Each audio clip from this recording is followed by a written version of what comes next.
The first haze of Florida daylight filtered through the arched windows of Mar-a-Lago, gilding silk drapes and rendering every surface a muted blaze. Yet the man pacing beneath the chandeliers seemed immune to the warmth. Donald J. Trump had already rehearsed his opening sentence a dozen times, and each rehearsal ended with the same pause, an almost theatrical silence he imagined would make his listeners inhale as one organism. At precisely 6:30 in the morning, he turned on his heel, tugged a crimson folder from beneath his arm, and signaled the Secret Service agents to close the ballroom doors. The click of the latch sounded like a rifle bolt. 5 allies, summoned by cryptic midnight texts, settled into high-backed chairs. General Harrison Boyd, whose face bore the granite calm of a man who had watched desert horizons bloom with ordnance. Dr. Evelyn Cruz, formerly a Cambridge historian of secret congresses, now moonlighting as an architect of irregular diplomacy. Maxim Orlov, an oligarch whose Baltic gold cuff links glinted every time he steepled his fingers. Felix Mercado, a sallow-eyed social media manipulator who lived inside. 5 encrypted phones, and Madison Riker, a Wall Street attorney who believed most geopolitical crises eventually resembled a term sheet. Trump addressed them only when the ballroom staff had retreated and a technician had killed the last wireless router with a pair of bolt cutters. Then, at last, he broke the hush with 7 words. "Next week, gentlemen and lady, we board." The line carried the weight of prophecy. He laid the folder flat, flicked it open with a flourish learned in years of television staging, and revealed what looked like a treasure hunt for generals. Satellite images annotated in amber ink, timecode stamps, rail junction diagrams, and a trip itinerary whose title, Operation Quiet Locomotive, was stenciled across the cover page like the nickname of a silent movie. Trump admired the phrase every time he saw it. To him it sounded both stealthy and unstoppable, and the contradiction thrilled him. "We cross from Poland into Ukraine at 0200 hours on the 22nd, he said. "Armored rail, legacy Russian carriages refitted by a Norwegian yard last winter. No press on board until Kiev. We arrive pre-dawn, shake hands with Zelensky, and by sunset, if the man has any sense of survival, we sign a paper that ends the war." Boyd leaned forward, square hands flat on the map's glossy sheen. He traced the amber-dotted line that cleaved Donetsk and Luhansk from the rest of Ukraine and curved like a scythe toward the Sea of Azov, a line whose arrogance seemed to hum in the air. "You realize," Boyd murmured, "that what you're offering them looks less like peace and more like amputation." Trump's reply was a shrug masquerading as philosophy. "History loves a surgeon more than a mortician," he said, "and they're bleeding out." Cruz adjusted her glasses, eyes flash hard, and reminded him that amputations were irreversible. Trump countered that nothing in politics was irreversible if packaged for resale. Orlov chuckled, a low, frictionless sound, as if he'd just watched 2 financiers haggle over the price of a stolen Rembrandt. Mercado spoke at last, unfurling a cascade of metrics. 43% of registered U.S. voters said in focus groups that they were open to a ceasefire that saved American tax dollars. 32% blamed Kiev for prolonging the war. A plurality would click on any headline that contained the phrase "beautiful betrayal." "The algorithm bleeds for catharsis," he said. "We give them catharsis, the clicks deliver us cover." For 90 minutes the group ran through contingencies. Drone strikes on railway bridges, Polish protests at the siding in Rzeszów, anti-war demonstrators chaining themselves to the rails, Ukrainian partisans launching Molotov swarms, Russian provocation missions disguised as rogue separatists. Boyd, whose sense of fatalism was tempered by realism, insisted on portable jamming pods and a helicopter shadow. Cruz argued that a peace envoy must not arrive under rotor wash. Optics mattered. Riker demanded airtight indemnity clauses. Orlov proposed hedging risk by recruiting a consortium of Gulf sovereign funds to bankroll the post-war Marshall Plan, thereby framing the concession of territory as a prerequisite for investment. Trump ended the debate by rapping a knuckle on the folder. "We're not debating whether we do it," he said, "only how we gift wrap it." That night a press statement, drafted by Mercado, slipped into the inboxes of every major newsroom just seconds after midnight, timed so European copy desks would find it blinking like an alarm at the start of their shifts. It read with slippery brevity, "Former President Donald J. Trump will travel to Kyiv next week at the invitation of Ukrainian leadership to explore avenues toward an immediate, durable peace." The sentence infuriated half the world and electrified the rest. In Washington, cable anchors argued over whether Trump had violated the Logan Act. On Capitol Hill, hawks threatened resolutions of censure. In Warsaw, the foreign minister demanded clarifications. In Brussels, EU diplomats practiced neutrality while Googling the legal meaning of compressed sovereignty. Moscow's reaction came in two beats. First, a muted welcome on state television, then a more theatrical attack on Kyiv's Western puppet masters for failing to show flexibility. Even in silence, the Kremlin's approval glimmered like a blade in a velvet case. Inside Kyiv's subterranean command bunker, President Volodymyr Zelensky watched the news burst across monitors and let a grim smile flicker. He had outlasted missiles, blackouts, and betrayals already. One more visitor could not unmoor him, but the timing was a grenade. His generals objected to any meeting that wasn't preceded by Russian withdrawal. His foreign minister saw public relations leverage. His chief of staff sensed a trap hidden beneath layers of gilded protocol. Zelensky decided to invite Trump and simultaneously prepare 3 contingency scripts: gracious host, guarded skeptic, or reluctant adversary. Each script assumed the other man's visit was a spectacle first, negotiation second. The week became an accelerating carousel. On Sunday afternoon, Trump flew to Scranton, Pennsylvania, and told steelworkers that if Congress would not force the White House to broker peace, he would. Pollsters noted that the phrase ended more sentences than applause lines. That same evening, anonymous Telegram channels leaked what they claimed was the proposed new border map. Fact-checkers could not confirm its authenticity, but millions shared it anyway, annotating it with emojis that reduced geopolitical trauma to cartoon. Polish tabloids ran countdown clocks. Russian talk shows booked psychologists to discuss the post-traumatic elation Ukrainians would feel once they accepted the inevitable. The stock market jittered. Defense equities jumped. Wheat futures dipped. BY Wednesday, the armored Imperial Express, a 4-car chain of steel and secrecy refurbished with reactive armor plates, rolled onto a siding in the fence-secure zone of Rzeszowiecka. Crews draped tarpaulins, then strung camouflage netting as if the train were ashamed of its own celebrity. Inside, a former dining car had been gutted and reborn as a mobile war room with gleaming consoles and a mahogany swivel chair shipped overnight from Trump Tower because he insisted on executive posture. Boyd memorized evacuation routes in case saboteurs felled bridges. Crews practiced Ukrainian courtesies. Orlov watched crude oil tickers. Mercado scheduled a tweet storm to launch the moment the train crossed the Polish border. 38 messages threaded together, each capped with the hashtag real deal in Kyiv and a stylized dove whose wings were shaped like mirrored checkmarks. At 2:07 on Thursday morning, the train clanked across the border. Polish F-16s peeled from escort formation. Silence enveloped the convoy. Villages flashed by as faint smudges of light under curfew. Trump paced the corridor, running lines aloud. A soundbite promising to swap trenches for trade schools, a reference to Reagan in Berlin, a promise that wheat grown in liberated fields would feed children in both nations. Crews hovered with a clipboard, altering tenses, pruning adjectives that smelled like concession. Outside, conifer forests blurred into open steppe scar by artillery craters glimmering with moon frost. At 4:17, the train hissed into Kyiv's underground VIP platform.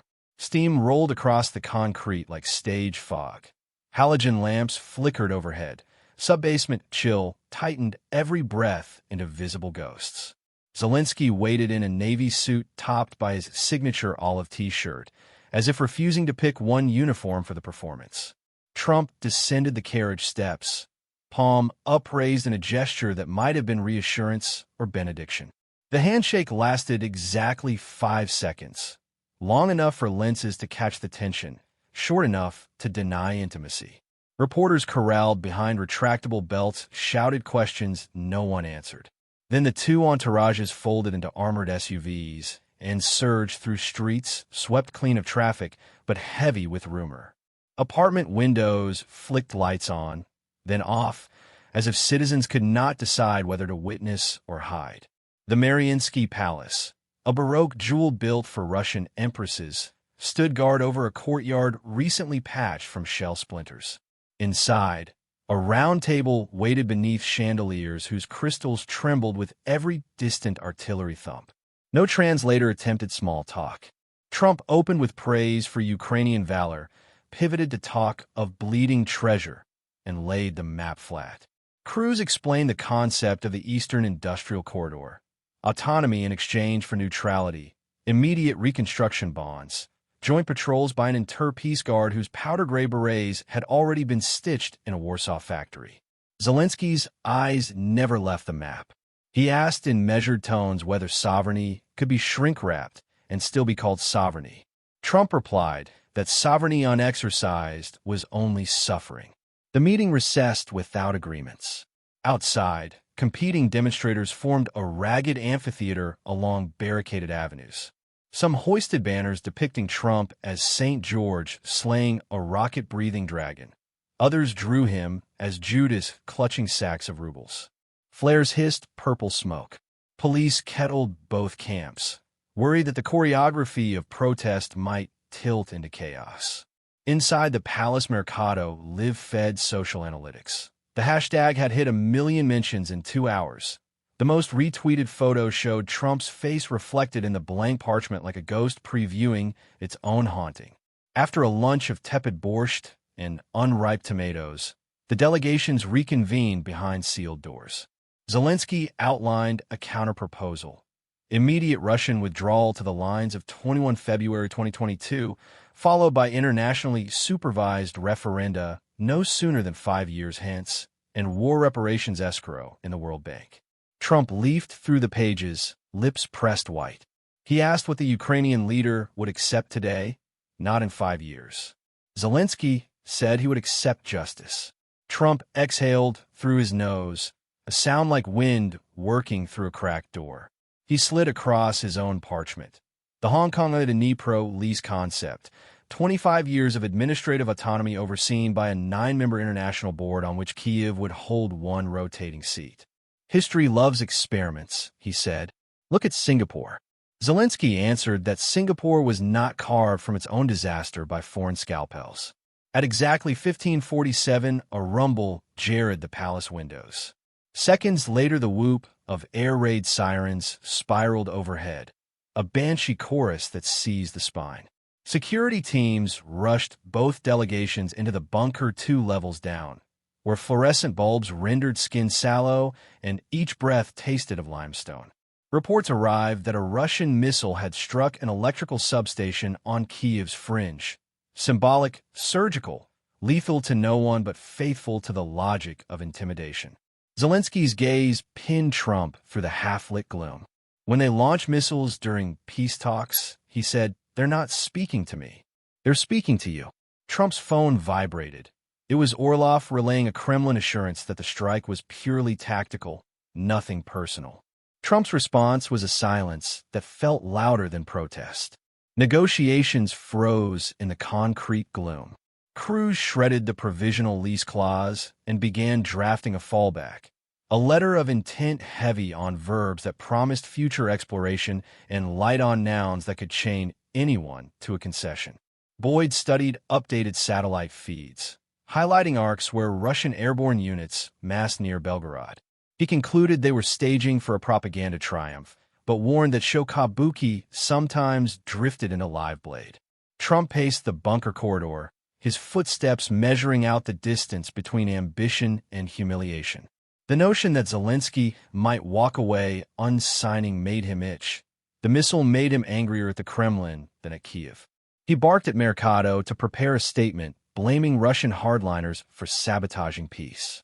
Mercado countered that the base expected blame to fall on Ukraine. Trump cursed the arithmetic of audiences. By dusk, the delegations ascended to street level. The city quaked with aftershocks of cymbal-loud fear. Crowds diminished. Troop carriers filled the emptiness. Trump's motorcade returned him to the VIP train with minimal ceremony. Zelensky retired to a bunker war room and sketched lines on a legal pad. Weapons needed, bridges to defend, transformers to requisition. Aides urged him to claim moral victory. He told them survival was its own press release. The Imperial Express rumbled westward under blackout. Through bulletproof windows, Trump glimpsed scorched fields silvered by starlight, wild dogs trotting across deserted service roads, ghost villages where no candles dared flicker. He drafted a statement in felt tip marker. I came to end killing. Ukrainian leaders chose war. History will judge. Cruz asked whether he wished to acknowledge the missile. He scrawled beneath the first line, let the world see who fears peace. Boyd read the draft, and suspected audiences would overlay their own maps of blame. Orlov, already plotting an exit to Moscow, ran a thumb over a key fob engraved with the Gazprom logo. Mercado set the statement to post at 8 p.m. Eastern, prime time for outrage. Crossing back into Poland at dawn, Trump felt drained yet buoyed by spectacle. Cameras flared. He waved a gloved hand. Reporters shouted whether he still believed in compressed sovereignty. He answered that sovereignty was like oxygen, better thin than poisoned. The phrase went viral for its ambiguity. Hours later, on a Gulf Stream slicing toward Newark, he watched snippets of Senate leaders condemning unauthorized diplomacy and smiled. Condemnation meant the story lived another day.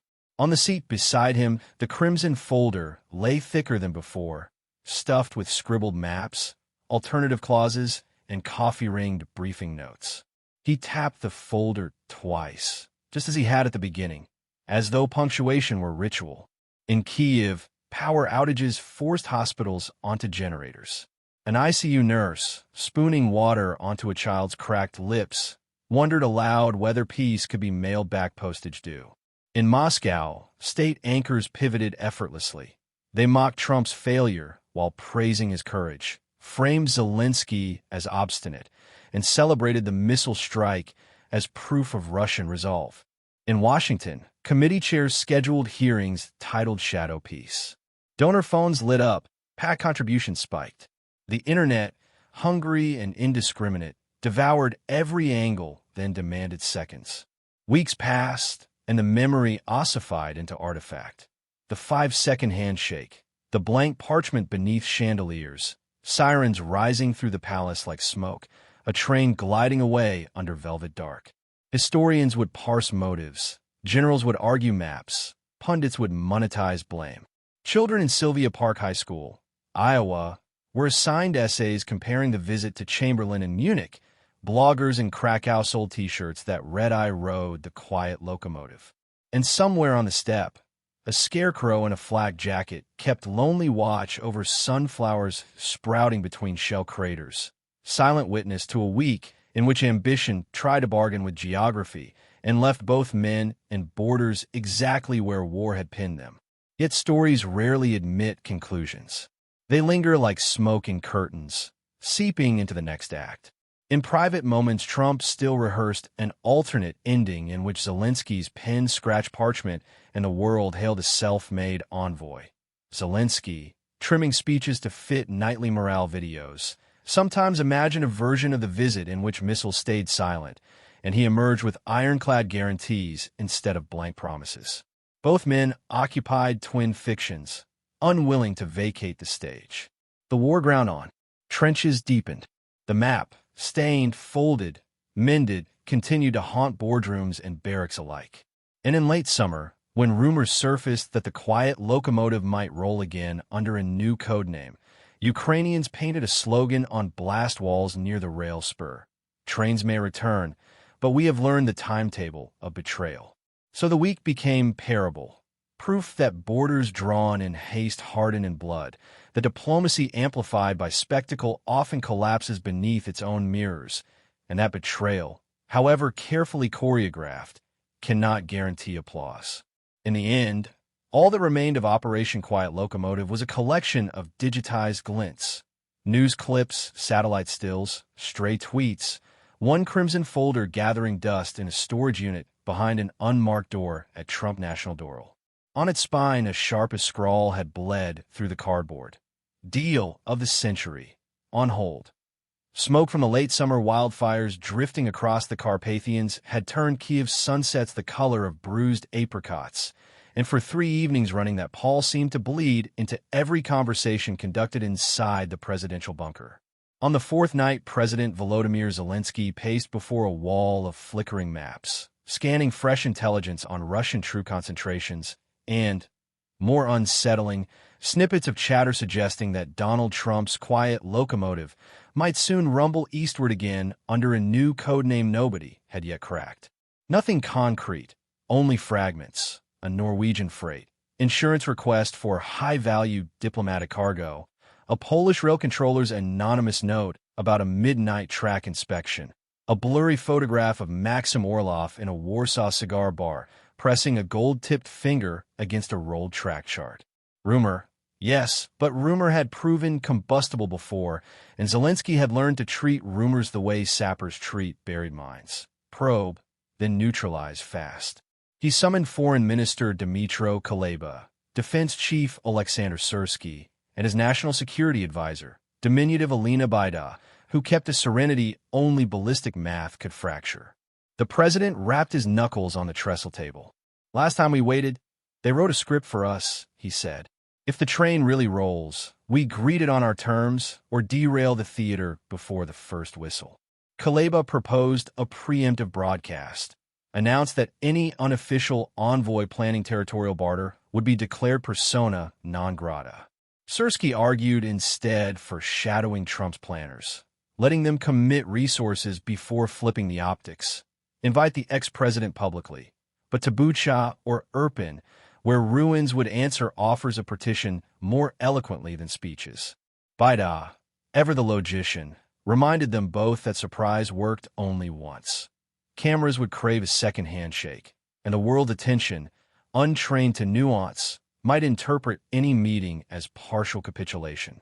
Across an ocean, in a marble-quiet back office at Trump National Doral, the crimson folder lay opened like a patient on the operating table.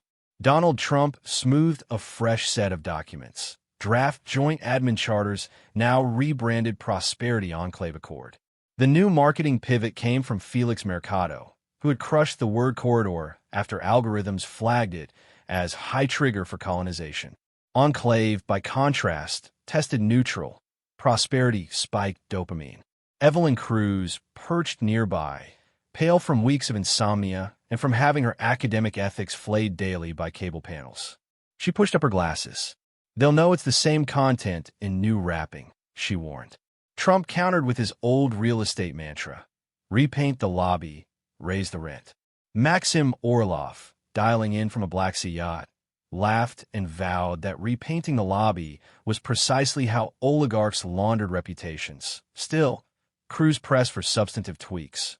Offer Ukraine a larger equity stake in the infrastructure bank. Rotate the security oversight chair annually. Add a clause that Russian forces inside the enclave would wear neutral insignia. Perhaps the powder gray, dubbed the Warsaw Factory, still had in bulk. Trump listened absent-mindedly, flipping pages until he reached a blank margin and scrawled a question to himself. How many jobs in Ohio if we control steel contracts? Campaign math never slept. Boyd, patched in by secure line from an Arizona artillery symposium, cautioned that Russian air defenses had tightened near Belgorod. A second train ride risked interception by hypersonic warning strikes. Trump shrugged. Risk was part of spectacle, and spectacle built polling wind. In Warsaw, the Polish Foreign Ministry smelled headaches. Deputy Minister Piotr Leshinsky slammed a folder onto his desk. Satellite stills of maintenance crews replacing ballast on the same sidings used 3 months prior. No official request had come, yet special clearance railcars had arrived, empty but sporting fresh ceramic armor. Leshinsky phoned the American embassy, demanding clarity. The embassy claimed ignorance, then phoned Doral. Hours later, Leszczynski received a voicemail from Felix Mercado, charming as wet ice, insisting that nothing was finalized and how wonderful Polish steel looked gleaming on world broadcasts. The deputy minister threw the phone against a filing cabinet and ordered every railway district superintendent to flag unusual manifests. Meanwhile, in Moscow, Sergei Ryabkov briefed the Kremlin cabinet.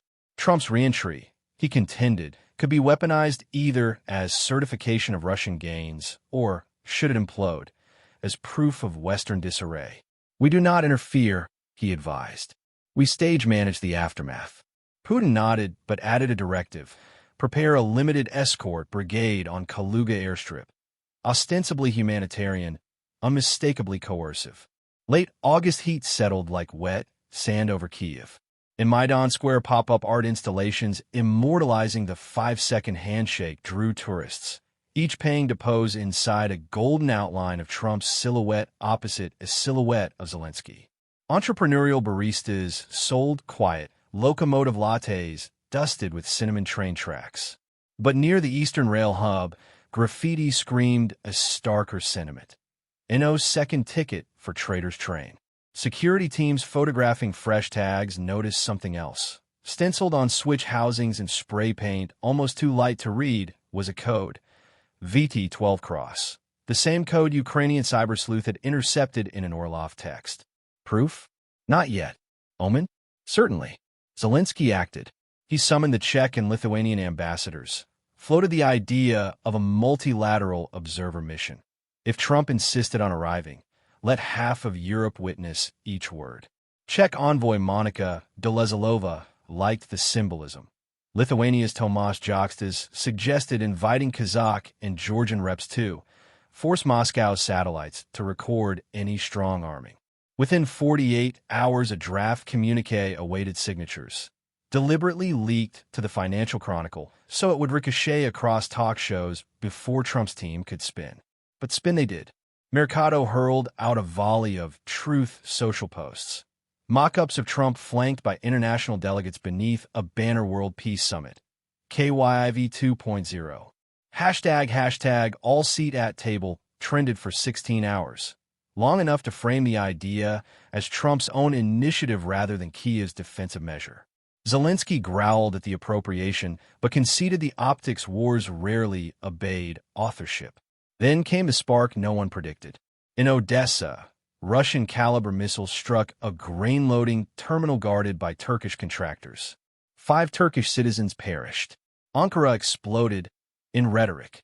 President Demir Erdogan thundered about red lines, sovereignty, and, crucially, the incompetence of outside meddlers who promise peace while traveling in luxury railcars. Turkish channels replayed footage of Trump's last handshake on loop beside images of burning silos. Orlov cursed. Turkey's outrage threatened Gulf state financing. Boyd warned that Turkish drones might patrol western Black Sea routes, complicating any covert flight path. Trump refused to abort. Obstacles are offers, he told Cruz. He ordered Mercado to poll messaging on Trump defies missiles to bring peace. Positive among base voters, neutral elsewhere, mildly toxic in suburban corridors, but toxicity still radiated airtime. The quiet locomotive gained its second breath. In Kyiv, Baida executed her contingency, codename Mirage Curtain. Units from the 92nd Mechanized Brigade redeployed, not to fire, but to stage a highly visible joint exercise precisely astride the corridor's proposed border, artillery barrels elevated in blank salute. Drone footage of tanks maneuvering beneath sunset went viral, scored by a patriotic folk rap remix. Every shared video whispered, "This land negotiates with no proxy." By early September, the rumor hardened into schedule. September 9th, 23:15 local, armored train departure from an undisclosed Polish siding. Arrival Kyiv Central before dawn September 10th. The itinerary reached Zelensky through a source so buried in Orlov's entourage that even Baida refused to reveal its name. Confirmation came via Polish railway telemetry, a path reservation filed under a shell company named Silver LLC. The codename of Trump in the first mission had been Silver Stallion. The arrogance of reuse infuriated Polish analysts. Zelensky made the audacious decision. He would publicly announce that Ukraine accepted the visit, but only in the city of Chernihiv, liberated yet scarred, close enough to Russian lines for any shell to remind guests of reality. The press release drafted by Kuleba dripped with polite venom. Ukraine welcomes all mediators to witness both the courage of its defenders and the consequences of unprovoked aggression at first hand. Within minutes, Mercado blasted out a rebuttal. Trump, he declared, would meet leaders in Kyiv, the rightful heart of the Ukrainian people. Commentators argued over which capital owned symbolism. Biden smiled thinly. Every argument bought her engineers more time. Because while headlines ping-ponged, Kyiv Metro technicians installed a surprise under Platform 5, the same VIP platform quiet Locomotive had once kissed. Beneath new concrete slabs, they buried a directional EMP emitter designed by university physicists moonlighting for Army stipends.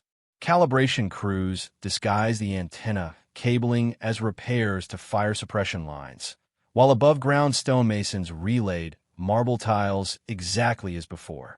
If a second armored train ever parked there, one pulse could paralyze every control board for 3 minutes, long enough to keep doors sealed or forced open, depending on which outcome suited Kyiv. September 6 arrived, sweltering and strange. In Warsaw, General Boyd ran last-minute rehearsals inside the armored dining car. His security officers discovered a locker latch misaligned by 2 millimeters. Paranoia peaked. They had welders replace the door. Crews, haunted by dreams of being entombed in steel, annotated talking point cards with softer concessions.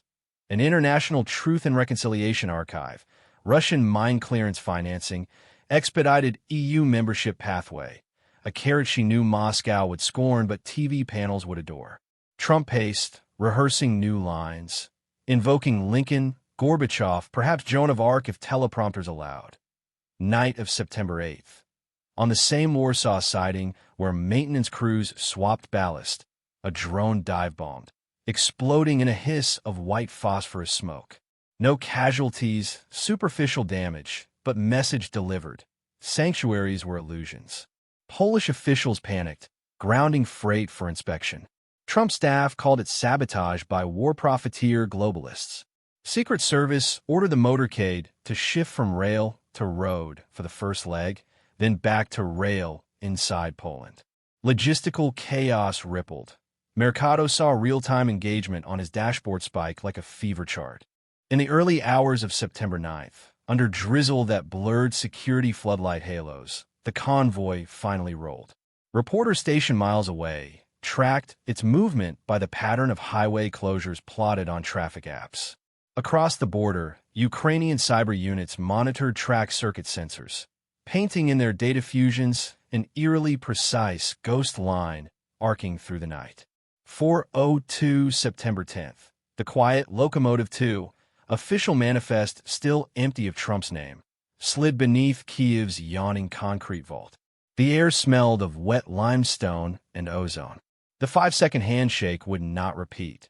Zelensky awaited instead on a floodlit dais flanked by 20 soldiers, each holding a photograph of a destroyed school, a burned church, a blasted maternity ward.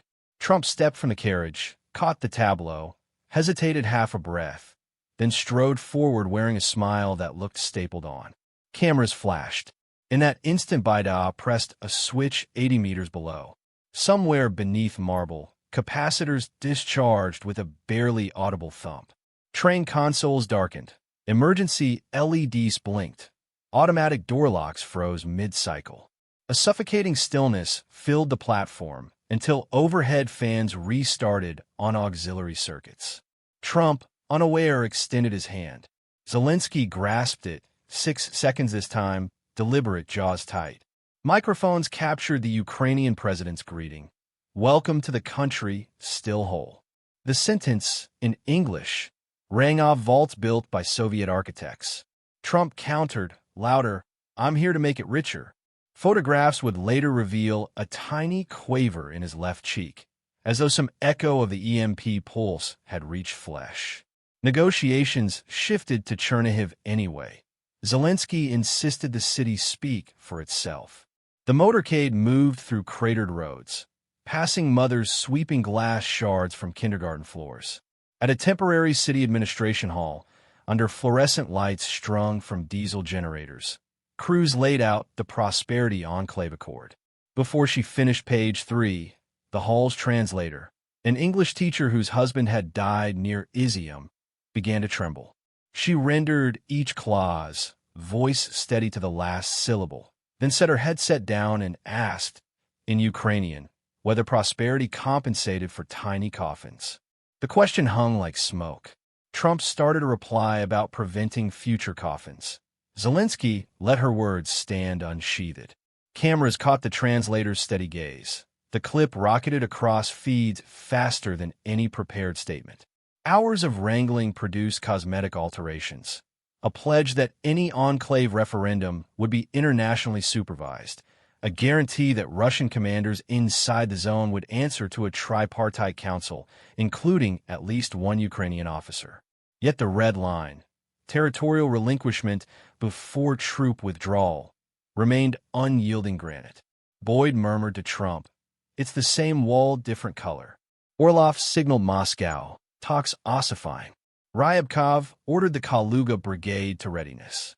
Late that afternoon, a single Tochka-U missile, origin still disputed, slammed into an uninhabited field 10 kilometers north. The boom churned dust over the negotiations like a theatrical cue. Ukrainian officials accused Russia. Russian outlets swore it was a Ukrainian false flag. Whatever the source, the blast pulled the meeting's spine out. Zelensky declared any further discussion moot until artillery quieted for 72 consecutive hours. Trump, cornered between optics of quitting and optics of surrender, opted for rhetoric, a sidewalk press availability framed by gutted apartment blocks. He spoke of brave mothers, biblical reconciliations, the criminal waste of young Russian and Ukrainian men. Reporters noted that neither Ukrainian nor Russian officials stood beside him. The Prosperity Enclave Accord remained unsigned, the blank parchment once again a photographic meme, this time fluttering in smoky wind outside the shattered facade of a savings bank. Night deepened. The motorcade reversed course to Kiev. At platform 5, technicians, unaware of buried wizardry now cooling beneath them, rebooted the Imperial Express control boards. Trump boarded. Mercado scheduled tweets. I witnessed horror. Leaders must choose building over bombing. Engagement soared, but sentiment fractured. The translator's unscripted question had lodged like shrapnel in every timeline. As wheels clattered west, Cruz sat opposite Trump in the darkened war room. She spoke quietly. You chased history. Tonight it outran you. Trump looked at the blank parchment, at the ghosted slogan someone in Chernihiv had spray-painted on a barricade. Not for rent. He weighed fire, applause, and the peculiar silence swallowing them whenever a missile's echo faded. At last he murmured, to no one or to posterity, maybe history takes 2 closings. Outside, beyond the armor glass, sunflower stems bowed under midnight wind. Somewhere a slow freight moaned on parallel track, and in the distance the Dnipro shimmered like a dark ribbon threading wounds yet to heal, its coursing indifferent to enclaves, accords, or names scratched in Sharpie.